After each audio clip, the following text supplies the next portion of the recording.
Quem botou cultura woke na minha série de zumbi? A segunda temporada de The Last of Us trouxe muito mais do que choro e gritaria na continuação da história de Joel e Ellie. Trouxe também um aprofundamento na representação de personagens LGBT na mídia e eu posso te provar. Além de uma boa história, muita gente da comunidade se sentiu muito representado. Criou-se uma sensação de pertencimento. Mas o que uma série sobre zumbis, quer dizer, infectados, pode trazer de representação que outras séries sobre esses temas não conseguiram? Vem aqui pertinho que eu te explico tudo. Antes de falar sobre The Last of Us, eu quero te falar sobre a história da representação LGBT na TV.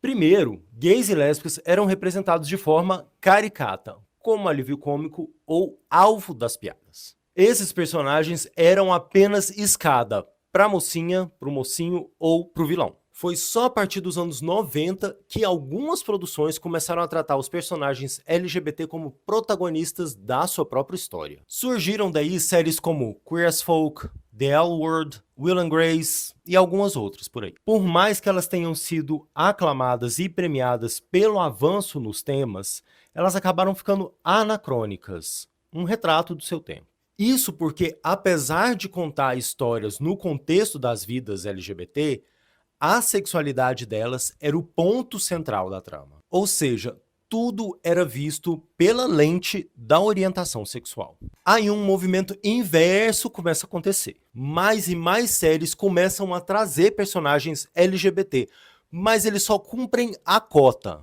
Eles chegam e dizem que são gays, lésbicas, bissexuais, mas nada mais na sua caracterização ou na trama vão dizer respeito a quem eles são de verdade. Entendem que aí a gente tem dois extremos? Ou roteiros extremamente focados na sexualidade, ou algo que é apenas citado e fica como pano de fundo. É aí que entra The Last of Us.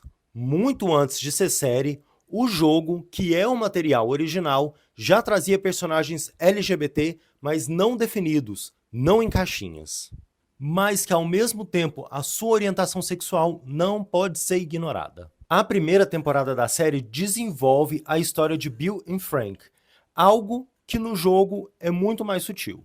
Nem é preciso dizer que trouxe todo o churume dos homofóbicos, né? A história de Bill e Frank poderia ser substituída por uma história hétero?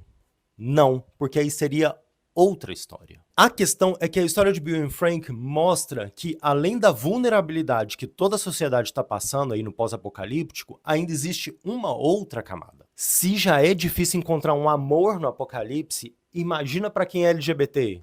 100 vezes pior. E se já é difícil ser um adolescente que não é hétero na nossa realidade atual, imagina numa realidade distópica, em que ainda não tem ninguém para te dizer que o que você está sentindo é absolutamente normal. É aí que entra a jornada de formação da Ellie, que além de estar buscando o seu lugar no mundo, ainda tem que lidar com seus segredos. O que é pior, você revelar que você é imune ao fungo ou que você é lésbica?